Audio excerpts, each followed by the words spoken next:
Welcome back to another edition of the Prepper Recon Podcast. Our mission is to bring you great interviews with preppers from around the world so you can be better informed and better prepared for everything from a hurricane to the end of the world as we know it. I've personally been buying gold and silver from JM Bullion for over 2 years. They offer the best prices over spot that I can find, and I've never had a problem with an order. If you're looking to trade in some of your fiat paper for real money, check out jmbullion.com today. Today's guest is Nancy and Tony Martineau. They wrote Postgrid and Arizona EMP Adventure. Nancy, Tony, welcome to the show.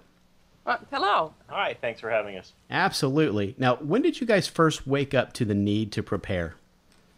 You know, that's been going on with us for a long time.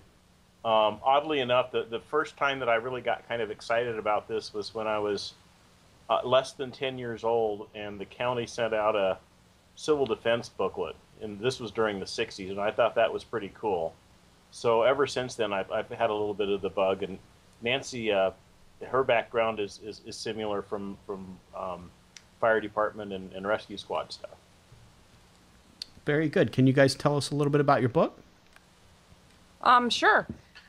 The premise, I guess you would say, is the EMP has struck over at least our area in Phoenix. The characters of the book don't know exactly what's happened or how far-reaching the effects are.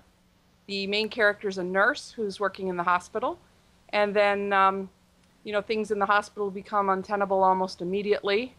And she flees trying to make it to her mother's Arizona ranch out in the desert. And then they don't really know what's going on in the rest of America because obviously all communication's pretty well shut down. Or do they have ham radios? Are they able to connect with the outside and get any idea at all of what's going on around the country?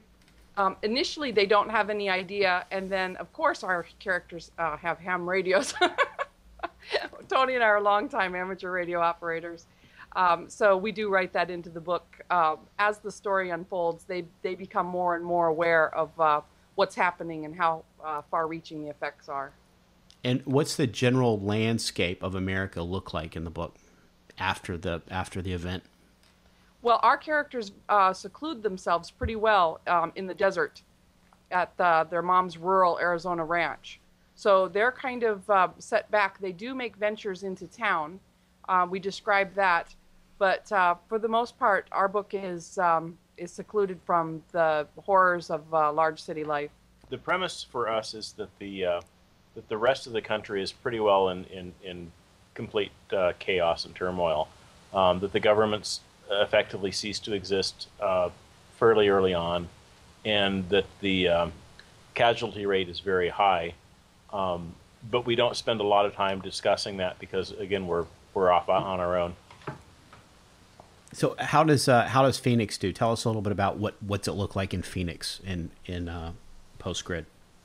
Well, our characters do meet up with some Phoenix characters. Several weeks, several months later. And they're told about the destruction in Phoenix, the people needing water, the people needing medical care, what happened in the nursing homes and the hospitals, which we knew a little bit about. So it's kind of interesting how we bring that forward with people who are traveling through. What happens, too, is in Phoenix, we're a little bit of a different case for a lot of the folks around the country. Phoenix literally is in the middle of the desert. At one time, we had the Salt River that would flow through Phoenix and provide water. That's why the city was here. All of that river system has been dammed up, so there is no easy flow through the river anymore. In fact, the definition of a flood here is that there's water in the river. If there's water in the river, something is wrong. So there's no intrinsic water right here except for water that's pumped from wells or that's diverted down through the dam system.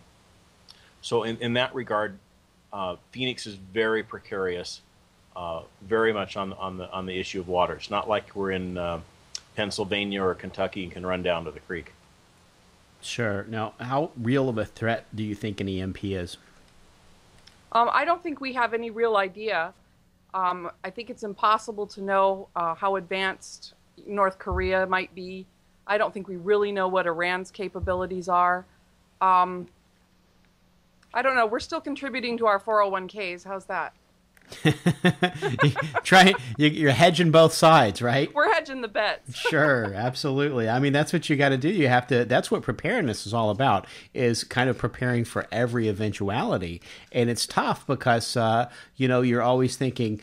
I have to hedge myself in case society's still here in 20 years.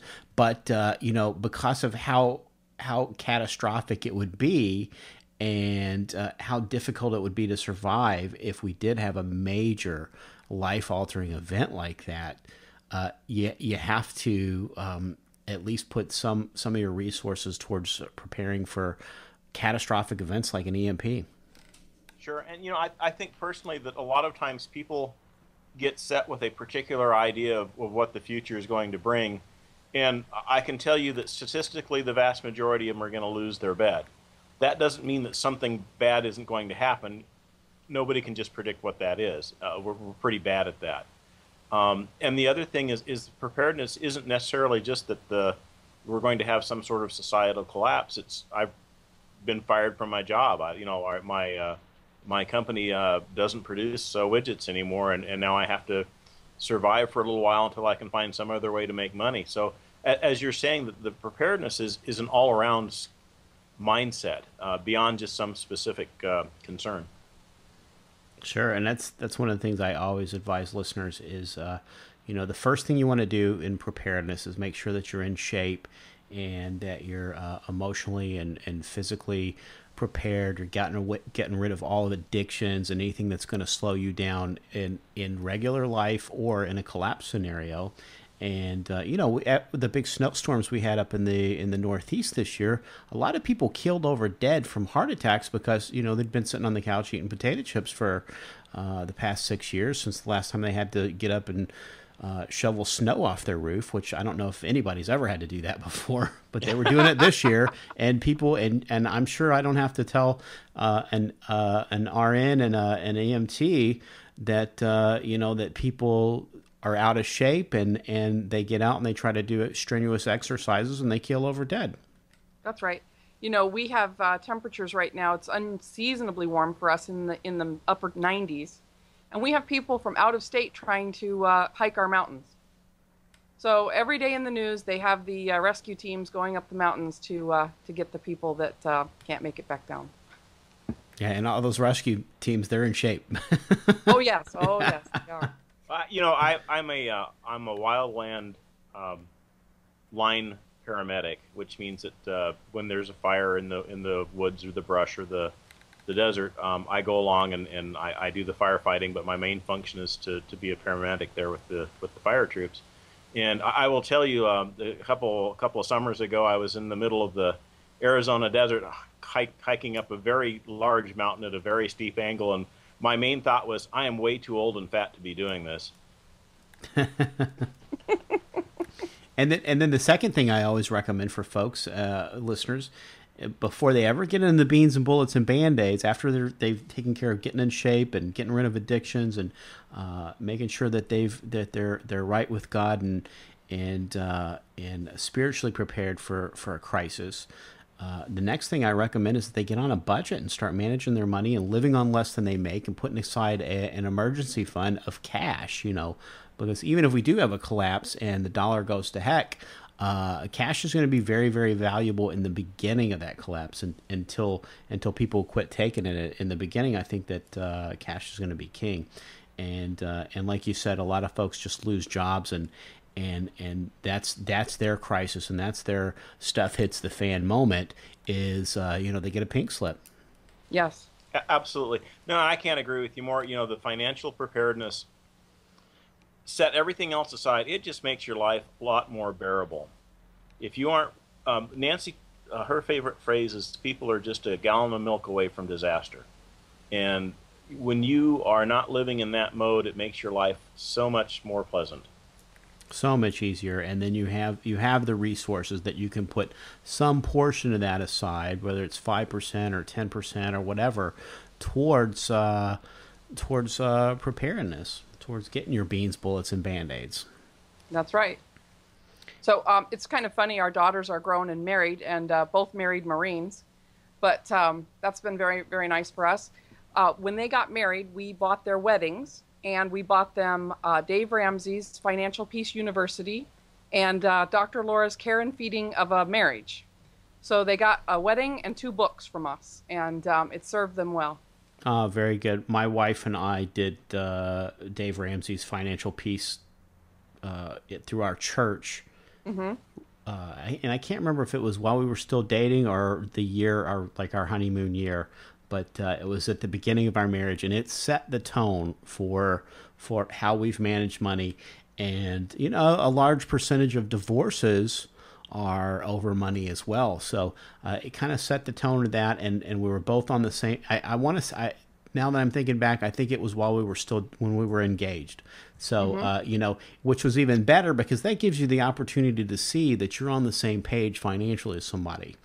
And that's really been a blessing ever since. And while I don't necessarily agree with him on everything like gold and silver, for debt management and savings and all of that, he is right on target. I agree. I don't think you can be a prepper unless you have your financial house in order. Just having to worry about bringing in that paycheck has to be overwhelming. So I think most of your prepper types are probably pretty well, financially stable. At least organized and have it under control. Mm-hmm. We're going to take a quick break, and we'll be right back. Cady Armor offers affordable body armor, including level 3 trauma plates made of AR-500 steel. They can endure multiple rounds from pistols and rifles up to 7.62 NATO. Their plates are available with Rhino Linings coatings to reduce SPA. Go to CadyArmor.com, that's CATI armor.com today. When disaster strikes, it's too late to prepare. PrepperRecon.com offers MOLLE-compatible individual first aid kits for your home, auto, or bug-out bag. These kits have everything you need to address a traumatic injury, including an Israeli battle dressing, quick clot, EMT shears, suture kit, Steri-strips, tourniquet, ACS chest seal, tough strip bandages, gauze, and so much more. $89 includes shipping. To buy your individual first aid kit, go to PrepperRecon.com and click the store tab at the top of the homepage. Order today before it's too late. What do you think the time frame for the U.S. to recover from an EMP would be? You know, the estimates are up to a 90% death rate. Not only that, but the entire electrical infrastructure is completely destroyed, and we just don't have the capacity to rebuild that anytime in the near future. Just getting large transformers, most of that is constructed in just a couple of places in the world, not in the U.S. We had a large grid problem here. Oh gosh, it's been about 6 years. Yeah, 5-6 years ago, and one of the main transformers went out, and they were able to replace it relatively quickly. Not because they were able to run over to Europe and get one, but one had been ordered elsewhere and was available for installation. Otherwise, a large section of that grid would have been disabled for a long period of time, just a long time, waiting for them to build a new transformer. So they paid a good ransom for that too. It was supposed to have been delivered to somewhere in California, and it was actually in California, and it had to be trucked by flatbed over here to Phoenix. So they paid a really high price, and I think they went 2 or 3 miles an hour. Yeah. So we got to see this transformer come across the desert on this flatbed for days and days and days. It was very interesting to watch. And where are those produced? Germany is one place, and I believe there's a couple of other in the world. There's just one other, but I don't remember what it is. And I'm not sure what the other is. Now, what are your top 3 recommendations to new preppers? Well, I think the first one has to be financial responsibility, like you were saying. And the second one depends on where you live. If you have a creek running through your backyard, it's not going to be as important as it is here to have some type of a roof water collection system. So it's always got to be your 3, food, shelter, water. And then can you give us 3 recommendations that you'd give to seasoned preppers that maybe haven't anticipated an EMP up to this point? To prepare for an EMP? Sure. Well, Tony and I, we're kind of doubtful that you can prepare for that at this point, unless you're already living the life. So we think that if you really believe that the EMP is going to happen and you will be without electricity, you need to be functioning in the manner of your great-great-grandparents. In other words, you should be on the farm already. If you're in an urban environment, you throw on, you have an EMP. The effects of the EMP are still very much debated, not only among the prepper community, but according to the engineering and scientific stuff I've seen, they're all over the map as to what will and will not function and whatnot. But let's assume best case scenario, you can get in your car and drive.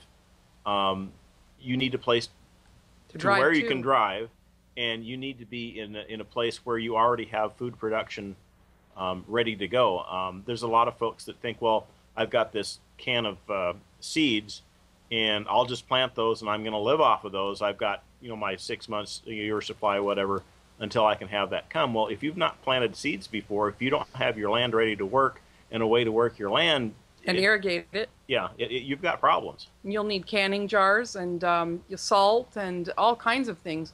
So unless you actually have your homestead up and running, that's tough. It's tough. It's going to be really tough. It's a little bit of a learning curve for all of that stuff, isn't there? Oh, it's endless. We have a library. And Tony and I, we have chickens, and I garden and put up food. We can stuff regularly, and I have a solar oven cooking blog. So I think we would do okay that way. It's going to be water that's going to be our limiting factor. If the grid goes down, we don't have water to water the garden, and what we can collect off the roof won't be enough to feed ourselves. And we know that. Now, what are some of the advantages to surviving an EMP in Arizona? Oh, a lot of the stupid people die. Arizona is a real harsh environment for that. You literally cannot live in the Phoenix area. If once the water is turned off, you cannot live here. That's it. So you and this is part of what our book talks about, is getting out of this area. You have to get to a place where there's water, arable land where you can actually farm, a place where you can sustain yourself. Phoenix would be just fine if all the river systems were working like they were before. There were Indian tribes that lived here, grew plants and did just fine, but that's been all shut down with the dams. So you have to get past the dams and up into a place where you can be. So in northern parts of Arizona, we actually have trees in Arizona, believe it or not. But there are pine mountains and such here. Once you get up into those areas and up into the high desert, near the water sources, then you've got something to work with. But in the Phoenix area, in the Tucson area, you've got nothing. And now you've got sun, though. And Nancy, you mentioned that you have a solar oven cooking blog. Can you tell us a little bit about that? Yes, it's on Blogspot. It's Solar Oven Cookery. And I just take pictures of what we actually put in there and eat for dinner. And my little experiments, like putting raw eggs in the muffin tins and, boiling those, or not boiling them, but cooking them in the shell for hard-boiled eggs. We do, all kinds of things on there. We boil stews and we do vegetables and bake bread. Mm-hmm. So... Now, we've been down on Arizona for a little bit. Let me tell you the upside here. We don't have the natural disasters. So we don't have the large-scale earthquakes. We don't have hurricanes. Tornadoes occur, but they're usually F0, F1, and very rarely do they hit a populated area, and they're very, very mild and short run.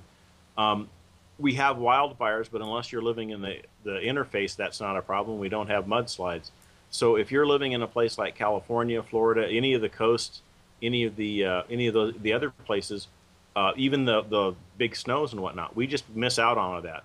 So our year-to-year catastrophes, we don't have a lot of that. We get flooding every so often, and that has to do with you're too close to the river and you need to move away from there. Yeah, I didn't hear anything about you guys getting 6 feet of snow this winter, that's for sure. We haven't shoveled anything in years. Now, I remember the kids were little, so that's got to be 20 years ago. We actually had a slight snowfall on Thanksgiving Day, and everyone came out of their houses and danced in the streets. Yeah, I'm in South Florida, so we haven't had we had one day that it got below freezing about 2 years ago, but that was the first for us. Now, is your solar cooker, is it a commercially manufactured solar cooker? I have two. I have one that I made myself, that I designed and made, and that's in the earlier blog posts. And now I have a sun oven, which is commercial. Very cool. And can you do you do a lot of dehydrating on those as well? I do. It's funny because we grow a lot of herbs and so forth, and then I guess we use most of our garden. Right. We're not putting up enough food to be able to feed ourselves through the seasons. Arizona is kind of odd. We have two very short growing seasons. We have March through May, and then we have again August through November, because the days get too short, even though it's not freezing, to really grow tomatoes or peppers. So some of our root crops do pretty well.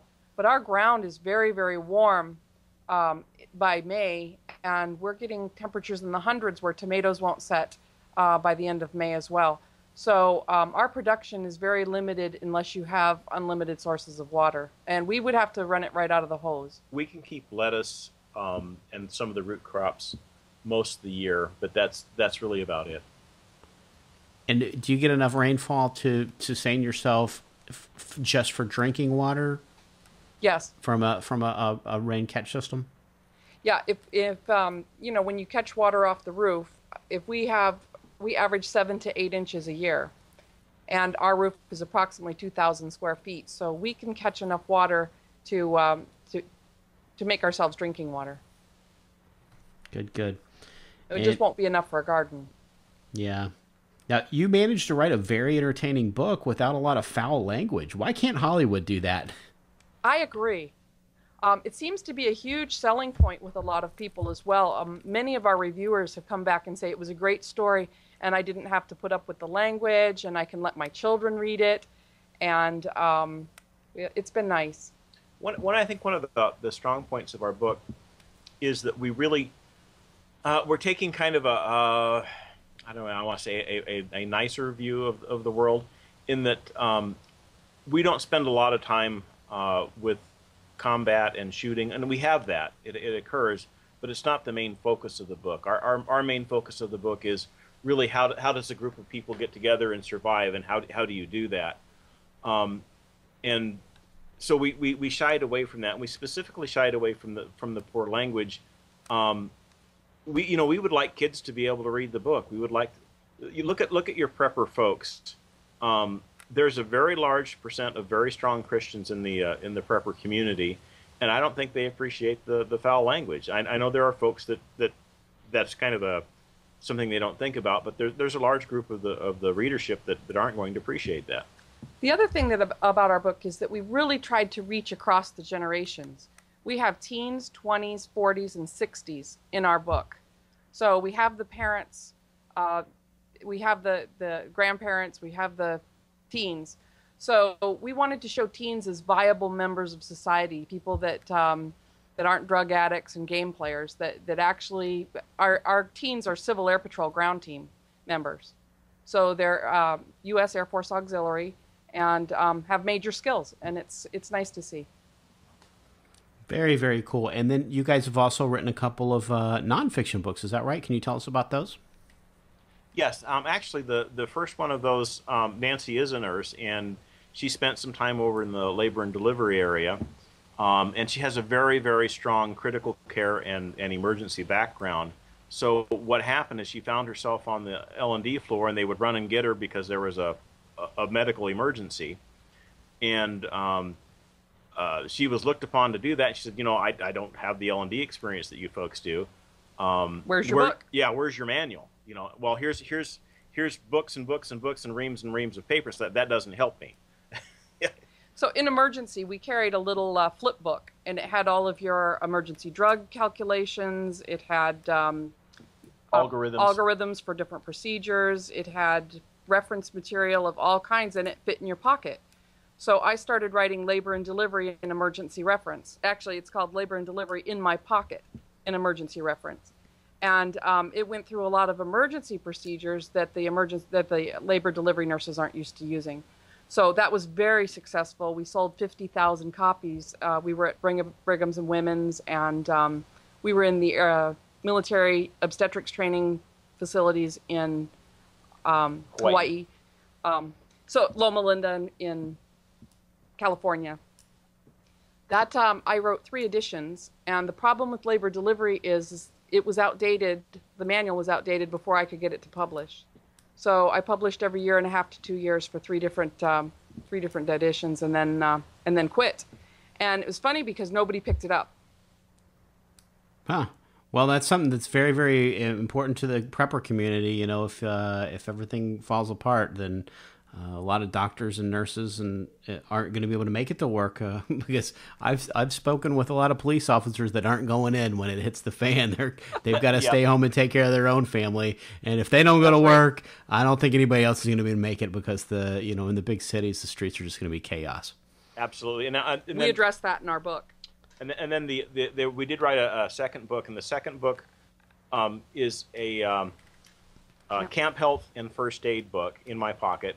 And that was born out of both of us being tapped to go up and be the camp nurse at both church groups and school groups. And again, Nancy has a very strong emergency background. I am a paramedic. And what would happen is when Nancy was talking to the other nurses about going and being camp nurse here and there, they would say, I would be terrified to do that. I wouldn't know what to do. I'm a psychiatric nurse, I'm a surgery nurse, I'm, you name it. And if you don't have the background in sprained ankles, dislocated shoulders, anaphylaxis from bee stings, that's really out of your realm. But you are the mom that's a nurse, so they're going to tap you and ask you to do that. So our book was written for those people, and we're very detailed. We do go into shoulder dislocations, knee dislocations, jaw dislocations, at landing helicopters, search and rescue techniques. It's actually very much a backcountry wilderness first aid and medical treatment manual.